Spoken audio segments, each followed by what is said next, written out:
우리 지난 창립 59주년 기념일부터 우리 좋은 교회를 넘어 위대한 교회를 정말 소망하고 꿈꾸고 이렇게 살았으면 좋겠다라는 기대를 담아서 우리 소아시아에 있는 7교회를 향해서 주신 말씀을 우리가 묵상하고 있습니다. 주님께서 하신 음성을 우리가 경청하고 있습니다. 교회가 나가야 될 방향, 교회가 걸어야 될 성숙한 방향, 그 길이 무엇인지를 우리가 하나님의 말씀을 통해서, 예수님의 음성을 통해서 아주 분명하게 발견할 수가 있습니다. 처음에 주님께서는 에베소 교회를 향해서 말씀하십니다. 네가 잃어버린 처음 사랑 회복해라. 어떤 성도들이든지 여러분 뜨거웠던 시절이 있습니다. 그런데 뜨거웠던 시절을 자랑하는 신앙은 결코 바람직한 신앙이 아니라는 거예요. 잃어버린 처음 사랑을 회복하는 것, 지속되는 믿음, 항상 은혜를 기억하며 오늘의 신앙을 고백하는 신앙의 걸음, 이것을 주님은 기대하고 그들에게 말씀해 주셨습니다. 서머나 교회를 향해서 주님 말씀하십니다. 네가 환난과 궁핍을 당했다. 그런데 너 그 어려움 중에서도 믿음의 절개를 지켰구나. 세상은 자기들의 부를 자랑하지만 진짜 부유한 자는 바로 너다. 네가 진짜 부자다. 주님은 그렇게 칭찬하시면서 끝까지 죽도록 충성하는 그 신앙의 걸음 멈추지 말라고 주님은 칭찬하시고 그들을 또한 격려해 주셨습니다. 그리고 버가모 교회를 향해서 이 서머나 교회는 달리 그들은 많은 풍성을 누렸음에도 불구하고 그들은 니골라당의 교훈을 따르고 그야말로 적당하게 타협하는 그런 신앙에 대해서 주님은 회개할 것을 촉구하셨습니다. 하나님의 교회의 가장 귀하고 아름다운 가치를 꼽으라면 거룩성일 텐데 그 거룩함이 세속적인 것들과 타협하다 보니까 그야말로 때 묻은 신앙이 돼서 적당히 타협하는 그런 신앙을 걸어가고 있음에 대해서 주님은 책망하셨고 그 길 가운데 돌이켜 서라고 주님은 말씀해 주셨습니다. 두아디라 교회를 향해서는 내 사업과 사랑과 믿음과 인내를 내가 다 아는데 그 섬김을 내가 기억하는데 내 나중 행위가 처음보다 더 많다라고 칭찬을 하셨습니다. 그런데 그 믿음이 끝까지 갔으면 좋으련만 그 중에도 이 이세벨의 그 어리석은 길들을 용납한 그야말로 영적으로 음행하고 세속적으로 타락해버리는 현실에 적당하게 타협해버리는 그런 변질된 신앙에서 돌이켜 서라고 주님은 또한 말씀해 주셨습니다. 사대교회를 향해서는 더욱 책망의 목소리를 높여주셨는데 그 사대교회는요 이름은 번듯합니다. 살아있다는 이름을 가졌습니다. 겉으로 보기에는 살아있고 우린 잘나가고 우린 아무 문제 없고 살아있다라고 하지만 실상은 너희들은 죽은 자라고 하시면서 그들이 정말 빨리 일깨워서 그 죽음의 현장에서 깨어 일어나라고 네가 가진 그 믿음 끝까지 굳게 부여잡으라고 주님은 말씀해 주셨습니다. 그리고 지난 시간에 우리 빌라델비아 교회, 우리 그 빌라델비아 교회를 향해서 정말 그들은요 자기가 가진 능력이 매우 적었습니다. 적은 능력입니다. 가진 능력이 너무너무 미미했지만 그들이 가진 신앙은요 주님 곧 만나지, 주님 곧 오시지, 바로 최후의 심판의 날 주님을 내가 대면할 때 나 정말 부끄러움이 없는 인생 내가 살아야지라고 하는 그 신앙으로 그 믿음의 정도를 걸었던 그들의 신앙을 주님은 칭찬해 주셨습니다. 가진 것 없었지만 부족한 것 많았지만 주님이 더 위대하게 보이는 그들의 신앙을 주님께서 높이 사셨던 것입니다. 지금까지 이 6개의 교회를 보면 각자의 상황이 다 다릅니다. 찬 모습도 다르고 삶의 배경도 다르고 여러 가지 조건들이 다 달랐습니다. 근데 사람의 형편은 다 다른데 명확한 기준 한 가지는 있어요. 주님의 칭찬과 책망의 근거와 그 기준은 매번 동일하다는 것입니다. 언제나 동일하신 하나님의 그 말씀에 입각해서 어떤 교회는 칭찬받고 어떤 교회는 책망을 받고 있습니다. 말씀이 기준이세요. 오늘 마지막 교회 7교회 7번째 교회 라오디게아 교회에 관한 말씀입니다. 오늘 라오디게아 교회를 향해서 말씀하시는 하나님도 마찬가지세요. 오늘 이 교회를 향해서 말씀하시는 하나님을, 예수님을 어떻게 표현하고 있는가 하면 한마디로 이렇게 표현할 수 있습니다. 그 분은 아멘의 주님이시다. 지금 말씀하시는 주님은 아멘의 주님이라는 거예요. 이 아멘의 주님이라는 말은 뭐냐 하면 우리가 정말 기도할 때 마지막에 그냥 예수님의 이름으로 기도드립니다. 아멘. 어떤 주문같이 수식어로 따라 붙는 그런 관용구가 아니라 이 아멘이라는 말은 네, 진정으로 그렇습니다. 이런 의미잖아요. 그러니까 주님이 그런 분이라는 거예요. 참이십니다. 진리이십니다. 늘 진실하시는 분이십니다.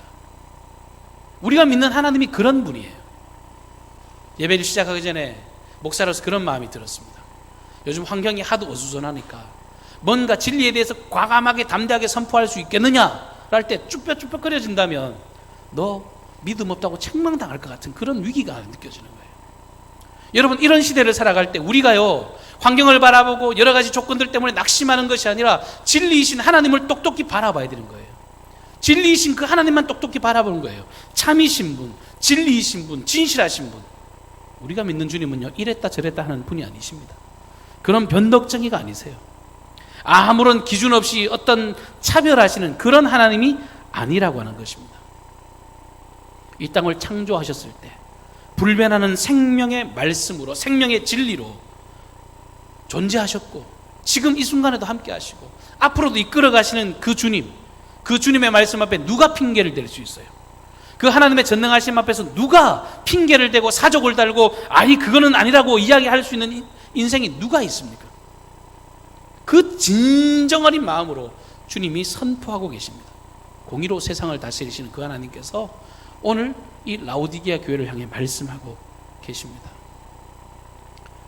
라오디게아 지역은 이 소아시아 내륙과 이 바다를 나아가는 관문인 이 에베소라고 하는 아주 번성했던 지역과 바로 직접적으로 연결되어 있는 그런 지역이 라오디게아 지역입니다.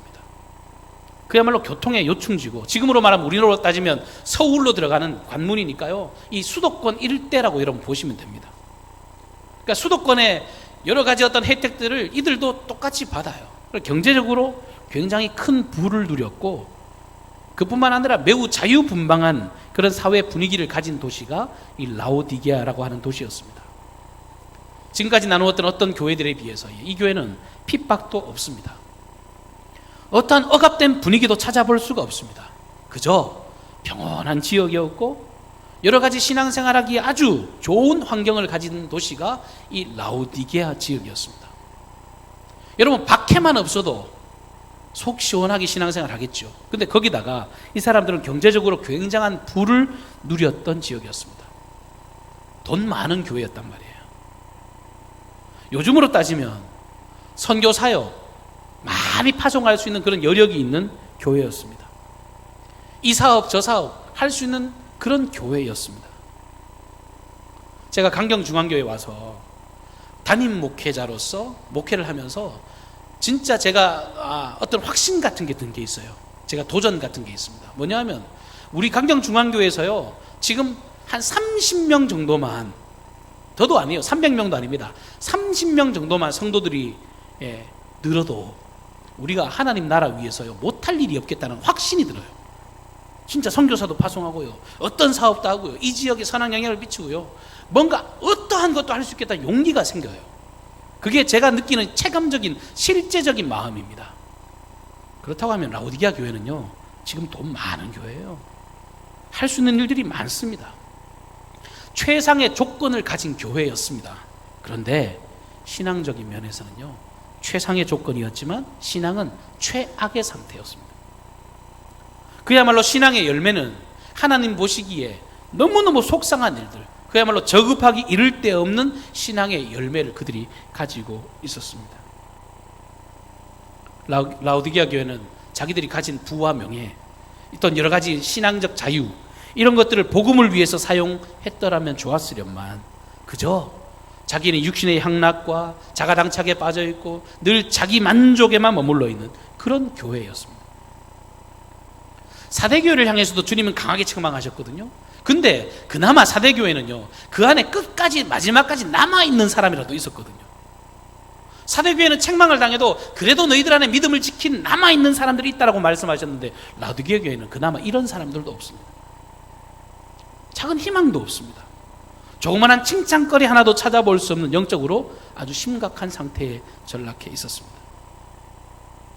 모든 교회를 바라보면서 내가 내 행위 다 알아, 내가 다 한다 말씀하신 주님께서 오늘 그들을 정확하게 꿰뚫어 보시면서 그들의 삶을 진단하시는데 이렇게 말씀하시죠. 네가 차지도 아니하고 뜨겁지도 아니하도다. 네가 차든지 뜨겁든지 하기를 원하노라. 여러분, 예수님의 책망의 내용도 여러분 손에 딱 잡히는 책망도 아니에요. 예수님이 그들의 너무 답답한 환경을 지적을 하시는데 그 지적도요, 어떤 개선을 기대할 수 없을 만큼 어떤 요소를 딱 집어서 이야기하지 못하고 계십니다. 다른 교회처럼 야, 너 처음 사랑을 잃어버렸어, 너 우상을 숨겼어, 너 세상을 따라갔어, 이런 손에 잡히는 책망이 아니에요. 차지도 않고 뜨겁지도 않고 미지근하다. 차다는 말은 세상에 속해가지고 완전히 하나님을 대적하고 무관심한 모습으로 표현할 수 있겠죠. 하나님을 대적하고 정말 세속적으로 살아가는 모습, 그게 차다는 표현에 들어갈 겁니다. 그러면 뜨겁다는 말은 하나님을 향한 뜨거움 아니겠습니까? 하나님을 향한 그 심령의 간절함, 주님을 향한 소망, 믿음, 이것이 뜨거움일 건데, 이 라오디게아 교회 성도들은요, 완전히 세속적인 것도 아니고 완전히 영적인 것도 아닌 신앙의 회색지대에 그냥 가운데 딱 서가지고 그야말로 양다리 걸치기 하고 살았다는 거예요. 마태복음 6장 24절에 예수님께서 사람들에게 이렇게 말씀하십니다. 한 사람이 두 주인을 섬기지 못할 것이니 혹 이를 미워하고 저를 사랑하거나 혹 이를 중히 여기고 저를 경히 여김이라. 너희가 하나님과 재물을 겸하여 섬기지 못하느니라. 주님이 하나님 나라의 복음을 전하면서 야, 하나님 섬기는 것과 세상 섬기는 것, 이 양다리 걸치고 살아가는 것 안 돼. 이것을 사랑한다고 하면서 저것도 사랑할 수 없고, 이거 사랑한다고 하면서 주님을 사랑한, 이거 말이 안 되는 이야기야. 그렇게 가르치셨는데 이 라오디게아 교회는 보란듯이 그 길을 걸어가고 있습니다. 예수님의 말씀에 정면으로 대항하듯이 그야말로 신앙의 모습인 척하면서 아무런 능력도 발휘하지 못하는 그리스도인으로 살아갔던 겁니다. 어떻게 하면 이런 삶이 가능할까요? 어찌하면 이런 모습으로 살아갈 수 있을까? 그들의 마음 가운데는요, 이 무사안일주의가 자리 잡고 있습니다. 또 신앙적인 어떤 기회주의 같은 것이 자리 잡고 있어서 그들이 이런 결과를 얻어낼 수밖에 없습니다. 여러분, 부인하고 싶지만 이런 성도들 제법 많이 있습니다. 교회는 나가요. 안 나가고 집에 있으면 뭔가 찝찝합니다. 교회를 다니는데 집에 앉아있기는 뭔가 좀 허전하고 찝찝하고 느낌이 그렇다는 거예요. 느낌이. 근데 주일날 예배 자리라도 앉아있으면 뭔가 책임을 다 한 것처럼 착각할 수 있습니다. 그렇게라도 교회에 발을 걸쳐 두어야 내가 천국 문고리를 잡고 있는 것처럼 착각하며 생각을 하고 있다는 것입니다. 그래서 그렇게 도살장에 끌려온 어린 양처럼 여기 앉아 있다가 뭐예요? 예배당 문을 나서는 순간 그때부터는요, 말씀은 온데간데 없이 사라지고 온갖 세상 향락과 세상의 기준과 세상에 누릴 것 다 누리고 세상의 어떤 모든 것 다 추종하는 세속적인, 지극히 세속적인 모습으로 살아가게 된다는 것입니다. 일부의 헌신, 어떤 의식의 참여, 여러 가지 행사들에 빠짐이 없다고 하더라도 신앙생활의 기준이 하나님 앞에서 우리 다른 교회들의 모습처럼 하나님 앞에서 내 신앙이 어떠한가 그렇게 돌아보는 것이 아니라 자기가 하나님이 되어 자기의 신앙을 스스로 판단하는 거예요. 어허, 여기까지만 됐다. 이만하면 됐지. 너 잘하고 있어. 너 충분하다. 그런 신앙을 가지니까 나중에 어떠한 열매들이 나타나냐 하면요, 그 신앙은요, 죄에 대해서 무기력합니다. 신앙의 핵심이 뭡니까? 하나님 앞에서 자기의 죄성을 발견하는 거예요. 하나님, 나 도무지 주님의 은혜가 아니고는 살아갈 수 없는 죄인입니다. 나 주님의 은혜가 아니고는 지금 숨 쉴 수도 없습니다. 이게 신앙이 가진 핵심이어야 되는데 죄에 대해서 무감각해요. 이까짓 거 뭐 내가 어땠다고. 복음에 대한 열의가 없습니다. 나만 잘 믿으면 되니까. 성경 곳곳에서 하나님 나라 확장을 위해서 이렇게 선을 베풀고 저렇게 도와주고 이렇게 하나 되라고 그렇게 많이 가르쳐 주시지만 거기에 대해서 냉담한 마음을 가졌던 것이 이 라오디게아 교회의 현실이었습니다. 주님은 뜨뜻미지근한 신앙, 차지도 않고 뜨겁지도 않은 그 신앙, 내가 내 입에서 너를 토하여 내치겠다고 말씀하십니다. 여러분, 토하는 건요, 속이 메스꺼울 때 나오는 거잖아요. 그러니까 주님의 마음이 이래요. 주님이 견딜 수가 없는 거예요.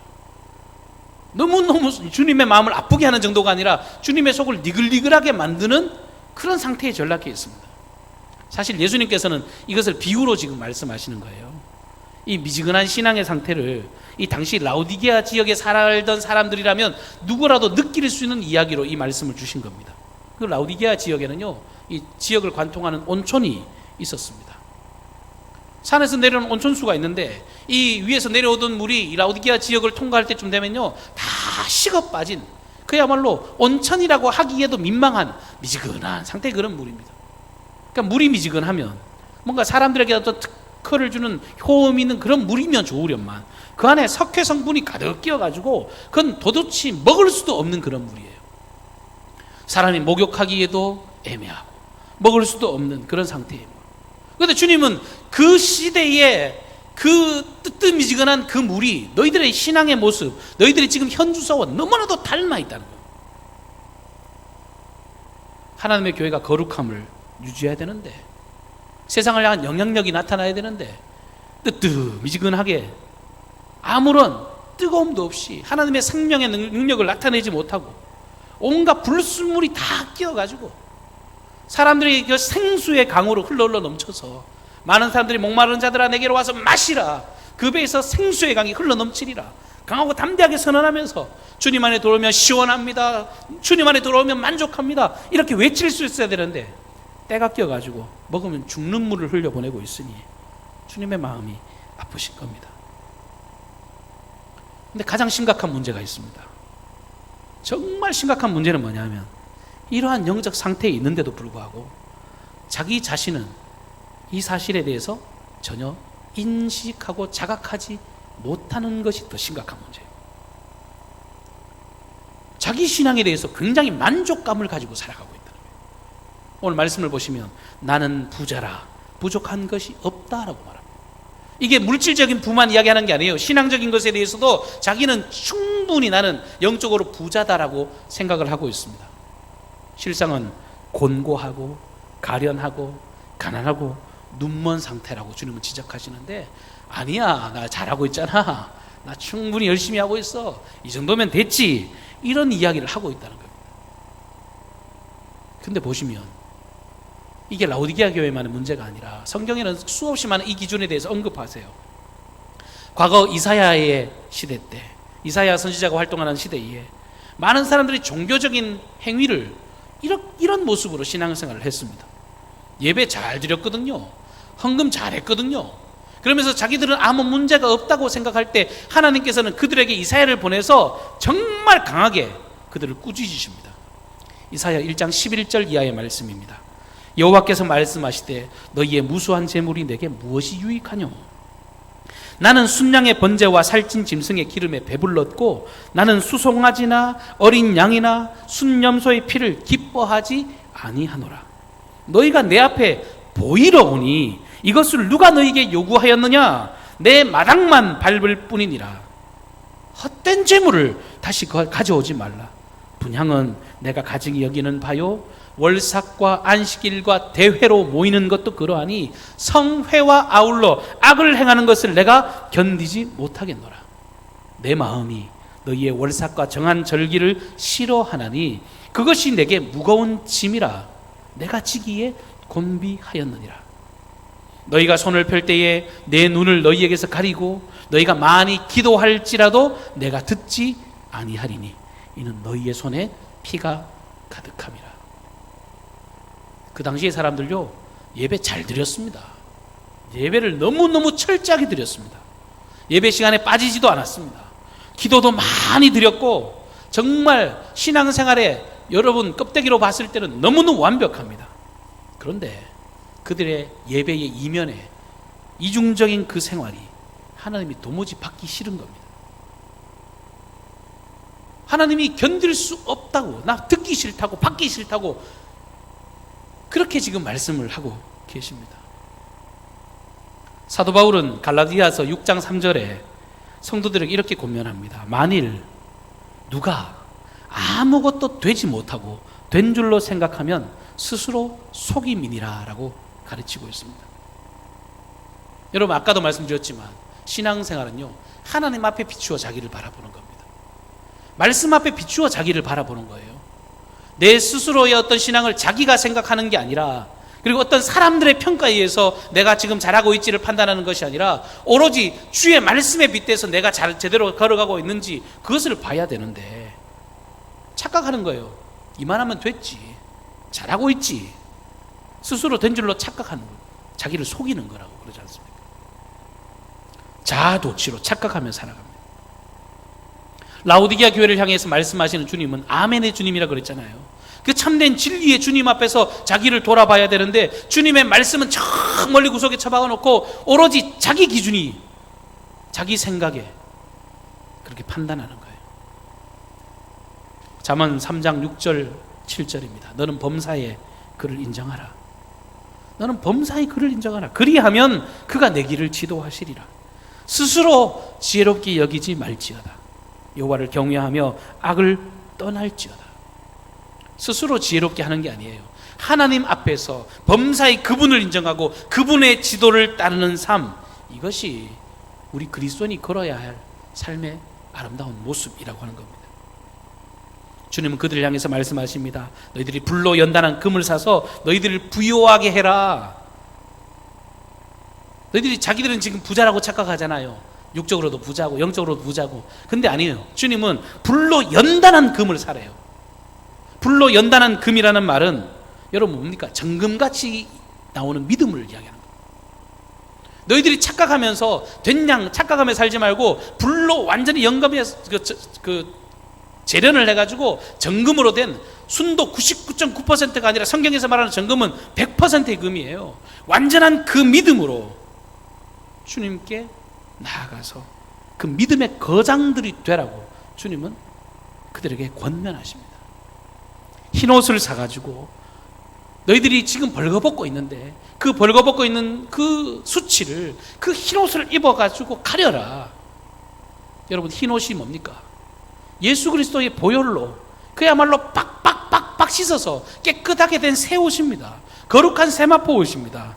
은혜로 주어진 거룩한 삶을 너희들이 살아서 그 보혈의 공로로 덧입어서 살아가는 그 생명의 놀라운 역사를 걸어가라라고 주님은 말씀하고 있습니다. 요한계시록 19장 8절 말씀에 그에게 빛나고 깨끗한 세마포 옷을 입도록 허락하셨으니 이 세마포 옷은 성도들의 옳은 행실이니라 라고 기록하고 있습니다. 거룩함에 걸맞는 옷을 입고 살아가야 너희들이 이 신앙의 그 걸음에서 칭찬받는 걸음으로 바뀔 수 있다고 주님은 부르십니다. 안약을 사 너희들의 눈에 발라서 보게 해라. 너 눈 뜨고 있지만 너 못 보는 맹인이야. 너 영적인 소경이야. 너 환하게 보는 것처럼 착각하며 살지 마. 너는 지금 맹인이니까 내 눈에 안약을 발라서 예수 그리스도의 구원의 소망, 그 구원의 권능의 그 능력으로 너 진짜 참된 눈을 뜨고 세상을 바라보고 세상을 누리며 살라고 주님은 말씀하십니다. 저는 신앙이라는 말을 다른 말로는 세계관이라고도 표현할 수 있습니다. 여러분, 신앙과 세계관은 사실은 똑같은 말 같아요. 어떤 세계관으로 살아가느냐, 이것이 굉장히 중요합니다.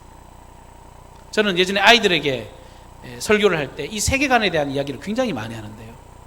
여러분, 솔직히 한번 세상이 돌아가고 있는 것을 눈여겨 한번 보십시오. 세상이 돌아가는 가치는요, 다 똑같습니다. 다 돈 추구하게 만듭니다. 성공을 추구하게 만듭니다. 권세를 추구하고 명예를 추구하게 만듭니다. 무한 경쟁 사회에서 누구를 짓밟고 누구를 짓밟아서 쟤를 죽여야 내가 사는 것처럼 그런 세계관을 심어줍니다. 물질이 성공의 척도이고 그야말로 돈 잘 벌고 건강하면 그게 인생 잘 사는 거라고. 죄송하지만 그건 세상적인 세계관입니다. 바알의 세계관이에요. 바알의 세계관. 풍요의 세계관입니다. 예수 그리스도라고 하는 안경으로 세상을 바라보면 다르게 보여요. 세상의 눈으로 이 세상을 바라보는 것이 아니라 예수의 안경으로 세상을 바라보면 이 영적인 이 안약을 발라서 눈을 뜨고 나면 세상이 다르게 보인다는 거예요. 섬김의 세상이 보이고 헌신의 세상이 보이고 정말 이 나라 이 민족을 위해서 기도하는 마음, 우리 그리스도인이 가져야 될 마음입니다. 복음을 가진 사람들이 비난하고 판단하고 정죄하고 우리는 짓밟힐지언정 정말 그들을 향해서 정말 넓은 마음으로 기도하는 게 이게 복음의 안경을 가진 사람들의 모습 아니겠습니까? 주님께서 이 라오디게 교회를 향해서 정말 간절한 마음으로 촉구하세요. 거룩함을 회복해라. 흰옷을 입어라. 여러분, 주님의 책망은 단순히 그들에게 화가 나서 그들을 징계하기 목적으로 지금 막 분노에 가득 찬 그런 책망이 아닙니다. 우리가 말씀을 통해서 바라볼 때 우리가 착각하면 안 되는 게, 정말 이 말이 듣기 싫고 해도 너무하네, 나 너무너무 정말 이제 혼나는 것도 싫다, 이렇게 받아들이면 안 돼요. 주님은요, 이건 단순한 책망이 아니라 이들을 돌이키기 위한 사랑의 기회로, 그들을 간절히 부르는 정말 사랑의 음성으로 그들에게 이 말씀을 주고 계십니다. 오늘 본문 19절 말씀에 무릇 내가 사랑하는 자를 책망하여 징계하노니 그러므로 내가 열심을 내라 회개하라 라고 말씀하십니다. 이게 주님의 마음입니다. 내가 사랑하는 자들을 내가 책망한다. 내가 사랑하기 때문에 징계한다. 내가 사랑하기 때문에 그들에게 돌이키고 회개하라고 주님은 이 음성을 들려주고 계신 겁니다. 이사야 시대 때도 주님은 그 백성 돌이키게 하려고 그렇게 부르시고 또 불러주시는 겁니다. 제가 군대에 있을 때 저보다 저랑 친구인 아주 동갑내기 한 달 위 고참이 있었는데, 22살 때인가요? 3살 때인가요? 그 친구가 진짜 한 말이 저는 평생 가요. 그 친구가 어느 날 저한테 이렇게 질문을 하더라고요. 야, 이은무, 너 사랑의 반대가 뭔지 아냐? 이러더라고요. 저는 1초의 머뭇거림도 없이 사랑의 반대? 미움이지? 그랬죠. 근데 그 친구가 그러더라고요. 아니야, 무관심이야. 그러더라고요. 저 그때 어린 마음에 되게 충격이 컸습니다. 사랑의 반대가 미움이 아니고 무관심이라고? 여러분, 따라다니면서 잔소리하는 사람이 있는 거 여러분 감사하게 생각하셔야 돼요. 여러분 주변에요 막 이런 저런 잔소리하는 사람들이 있어요. 여러분 진짜 감사하게 생각했어요. 그 잔소리가요 사랑이 뒷받침되니까 하는 거예요. 제가 잔소리를 허용하는 게 아니라 애정이 없으면 그런 소리 안 한다니까요. 나랑 아무런 상관이 없으면 그런 이야기를 절대 안 합니다. 돌이키라고, 새로운 소망으로 걸어가라고, 진짜 애정을 담아서 이 소리 저 소리 오만 소리를 다 하는 겁니다. 근데 잘못을 하는데도, 곁길로 가는데도 아무 이야기도 들리지 않는다?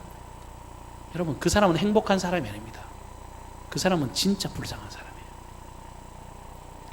그게 잘된 게 아니라 진짜 버려진, 그때가 진짜 버려진 때라는 것을 우리는 기억해야 됩니다. 신앙의 흐름도 마찬가지예요. 성경에서 끊임없이 우리를 말씀하시고, 우리를 찔러대고, 우리를 정말 들고 흔들고, 우리에게 이 말씀 저 말씀 하시는 건 주님의 그 사랑을 우리가 기억해야 된다는 것입니다. 근데 귀를 닫고 눈을 닫아버리면 그 사랑의 음성조차도 나중에 결국은 사라질 때가 있어요. 그 사랑마저 사라지고 나면, 무관심의 시대가 되고 나면 돌이킬 수 없는 비참함이 우리에게 찾아올 수밖에 없습니다. 주님은요 사랑의 음성으로 말씀하십니다.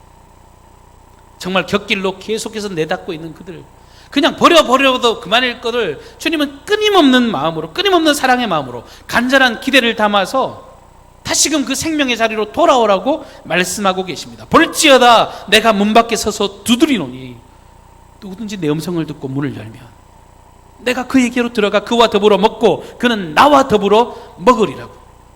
주님이 바깥에 문에서 이렇게 노크를 하신다는데, 저는 이 말씀 준비하면 그런 생각이 들었어요. 여러분 이렇게 노크 하셨겠습니까? 무슨 화장실 들어가는? 아니, 예수님이 화장실 들어간다고 지금 이런 거 아니잖아요. 주님이 지금 두드리는 건요 이런 거.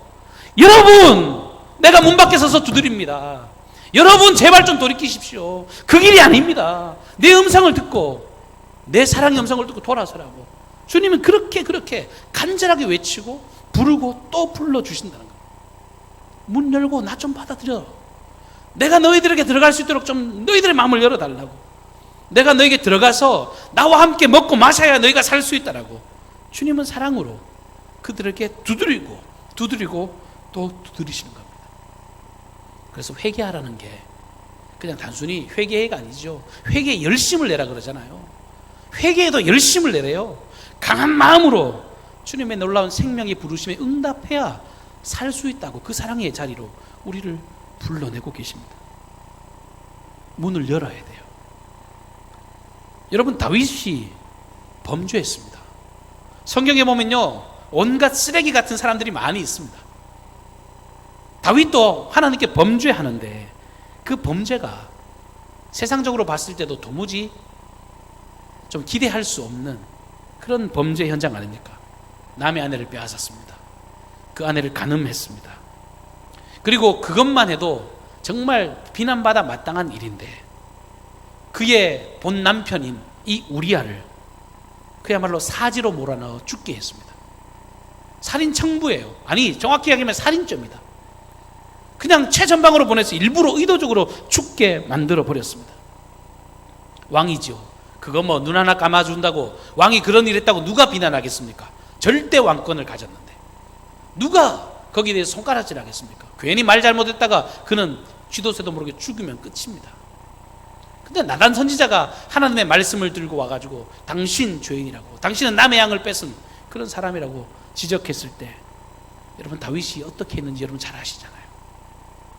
그 하나님의 음성 앞에서, 그 하나님의 돌이킬 수 있는 그 기회 앞에서 그는 납작 엎드렸습니다. 주님, 나를 주님 앞에서 멀리하지 마시고 주님의 성령을, 주님의 성신을 내게서 거두지 마시옵소서.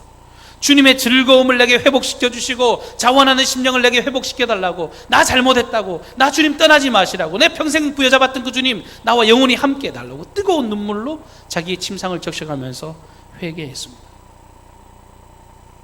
주님의 부르심 앞에 응답했어요. 그래서 다윗은 하나님의 마음에 합한 자라고 칭찬받고 그야말로 이스라엘 역사상 가장 위대하고 아름다운, 하나님과 날마다 동행하는 사람이라고 칭송을 받게 된 것입니다. 사랑하는 성도 여러분, 이제 소아시아 7교회의 마지막 교회를 우리가 나누었습니다. 하나님의 말씀 앞에서 뻔하게 아는 이야기, 아 그래 그 교회를 향해서 이렇게 말씀하셨었지, 내가 옛날부터 알았지, 그런 지식적인 하나님으로는 우리가 절대로 아름다운 능력을 나타낼 수가 없습니다. 미지근한 신앙이 아니라 우리가 온전히 하나님의 뜻을 추구하고 믿음의 선한 열매를 맺기 위한 결단이 오늘 이 순간에, 오늘 이 자리에, 그리고 여러분의 살아가는 그 삶의 현장에서 온전히 드러나기를, 그런 저와 여러분이 되시기를 주님의 이름으로 축복합니다. 주님은 이렇게 이기는 자들에게 하나님 보좌에 함께 앉아있게 해주시겠다고 말씀해 주셨습니다. 여러분, 하나님의 보좌가 어떤 자리입니까? 이 땅을 통치하고 공의로 다스리시는 그 보좌입니다. 근데 그 자리를 우리에게 내어주시겠대요. 함께 앉아서 그 영원한 통치의 왕권을 우리에게 부여해 주시겠다고 말씀하십니다. 오늘 예배하는 현장에서 우리가 이런 기도가 회복되었으면 좋겠습니다. 주님, 내 눈과 귀를 열어주십시오. 날마다 주님의 음성을 들으며 살아갈 수 있는 영적인 귀를 회복시켜 주십시오. 내가 과거의 신앙을 자랑하는 정말 옛날의 신앙에 머물러 있는 자들이 아니라 오늘도 그 살아계신 하나님을 똑똑히 바라보고 주님이 주신 눈으로 세상을 정말 바라보고 정말 섬겨야 할 세상, 살려야 될 세상, 정말 소망 없는 자들에게 놀라운 영광이 여기 있다고 드러내는 그런 믿음의 삶을 살기를 원합니다. 그런 기도가 회복되어지는 저와 여러분들, 그리고 우리 강경중앙교회, 좋은 교회를 넘어 위대한 교회로 걸어가는 우리 복된 교회가 되기를 주님의 이름으로 축원합니다. 자비하신 주님, 오늘도 말씀 앞에서 회개를 촉구하시고 생명의 길, 주님의 그 사랑에 거하는 길이 무엇인지를 우리에게 말씀하여 주셔서 감사를 드립니다. 특별히 이 코로나19로 인해서 절망을 경험하고 있는 이 시대 가운데서 더욱더 큰 믿음의 결단을 우리에게 요구하시는 줄로 믿습니다. 하나님 아버지, 세상이 주님보다 더 크게 보이고 세상의 상식이 주님보다 더 위대하게 보이고 정말 세상의 여러 가지 아버지 흉흉한 것들이 하나님보다 더 위대하게 보이는 순간 우리의 믿음은 더 이상 믿음이 아니라 정말 연약하고 아버지 보잘것없는 그런 나약한 인생일 수밖에 없는 줄로 압니다. 하나님, 그러나 큰 위대하신 주님을 목도하고 그 능력을 온전히 시인하고 고백하는 능력의 걸음 걸어갈 수 있도록 도와주옵소서.